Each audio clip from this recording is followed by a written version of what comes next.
Hey everyone, this is Hannah with the Rocket Miner giving you today's news update. It's been a pretty busy day and pretty busy weekend, honestly, as far as news goes. So I have quite a few things to go over today. I'll spend a little more time on the biggest stories and then give you a couple quick hits of stories that you can check out more information about. So the biggest news that we have going on is there is a wildfire south of Rock Springs that is still uncontained as of right now. This fire started near Clay Basin yesterday afternoon, and it has spread to 2,500 acres.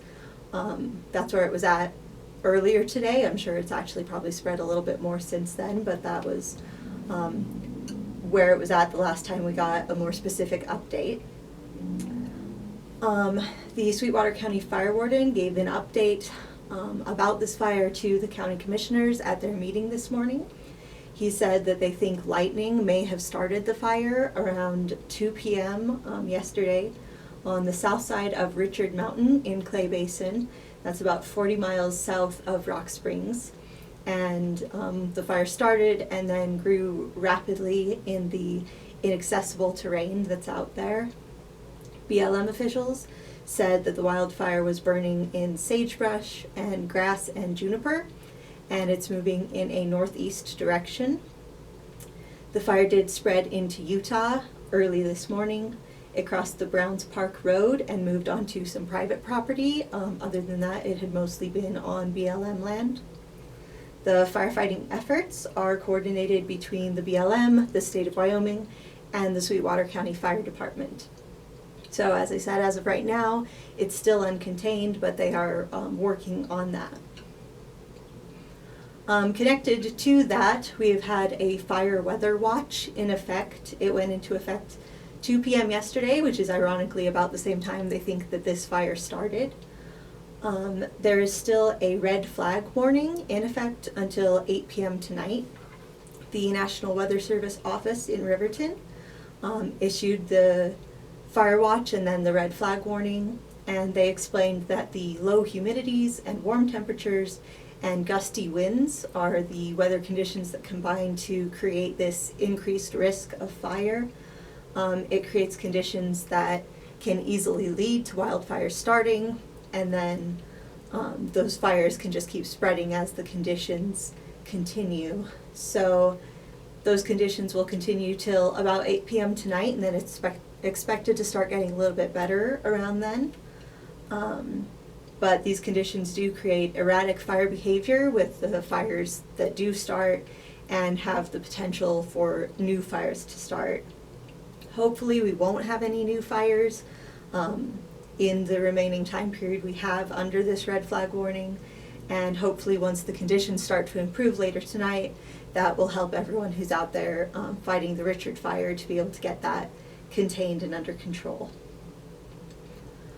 Speaking of fires, it's been a pretty crazy weekend. The Rock Springs Fire Department and other local law enforcement had to respond to 2 separate fires that were in the same apartment building in the village at Silver Ridge on Saturday. The first fire was in the afternoon. It was caused by an unattended grill that was out on someone's balcony. The sprinkler system in the apartment building kicked in, put it out, got that contained, but then because the sprinkler system had gone off, it then needs to be reset for the rest of the building. So until they could get it reset, the management who works at the apartment facility had to do a fire watch. So they had to go and check on the building to make sure no other fires were starting, because the whole sprinkler system was down and any fire could have threatened the entire building. While they were doing their fire watch, they did find a second fire. This one was caused by a candle that was unattended. Thankfully, they found it when the fire had just started. They were able to put it out, and then the fire department came and just made sure that everything was good and was okay. But there were those 2 separate fires, same building. Everyone had to be evacuated twice. I know this because that's actually the building where I live. So it was an exciting day for me. But thankfully, nobody was hurt in either of the fires. The damage, all things considered, was pretty minimal. They were able to get things under control pretty quickly. And I'm just thankful that the timing worked out, especially with the second fire. That one could have been a very serious threat to the entire building. And the timing worked out really perfectly so that they were able to find it right when it had started and was still small and get it contained and under control. So thankful to the people who work at the village at Silver Ridge and to the fire department and other law enforcement and responders who came and who took care of both of those situations.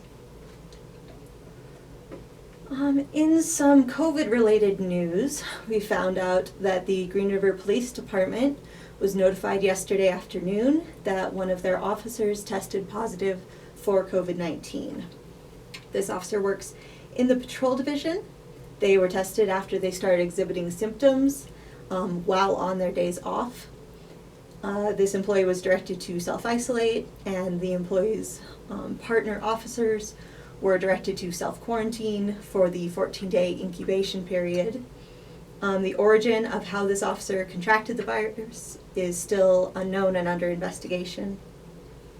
Public Health has done initial investigations. They've notified anybody who was in close contact with the officer who tested positive, so they're doing all they can to make sure that that doesn't spread any further and is contained.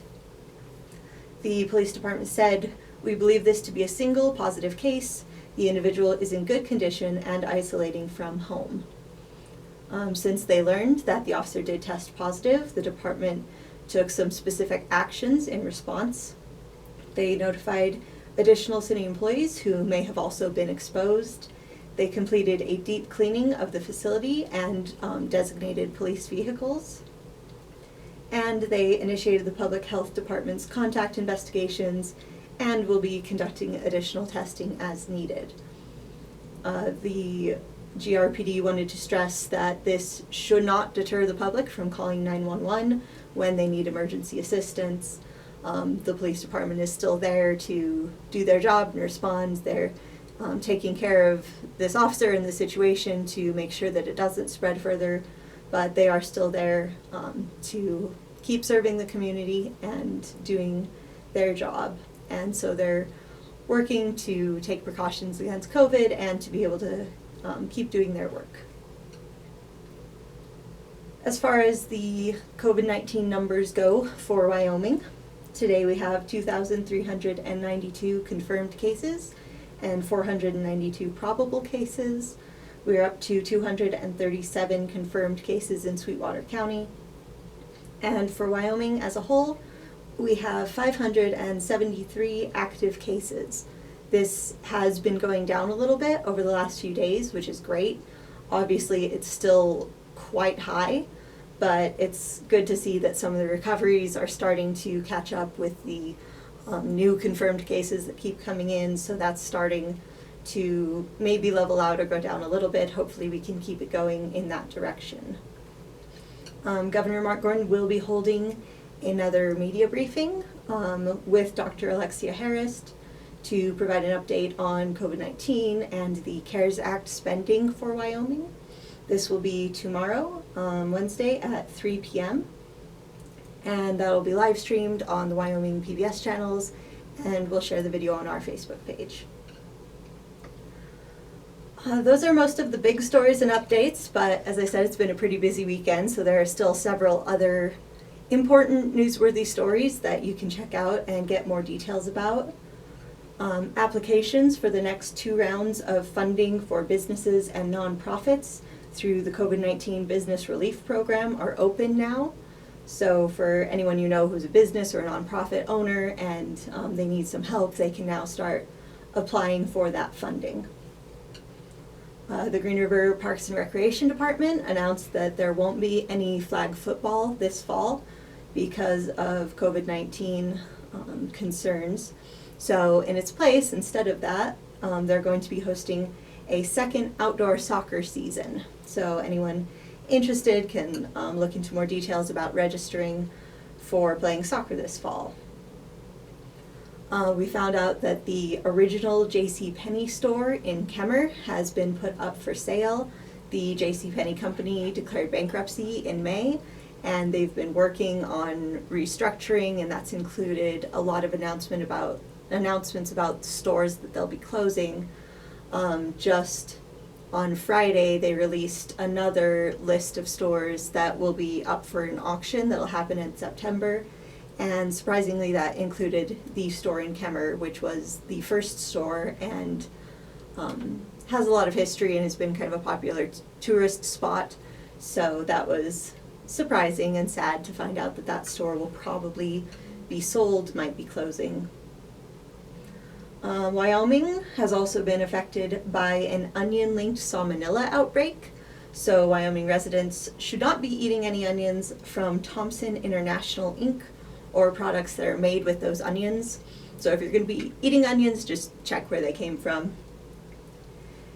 And also Wyoming residents who have driver's licenses and identification cards that are going to be expiring soon now have additional time to renew because of an extension that was approved by Governor Gordon. So those are some quick hits on some of the news stories that you can check the paper tomorrow, check rocketminer.com, and get more information about the details with those. But I wanted to make you aware of them. So that's most of what we have for today. So thank you for listening, and keep checking back with us for more news and updates. Have a good night.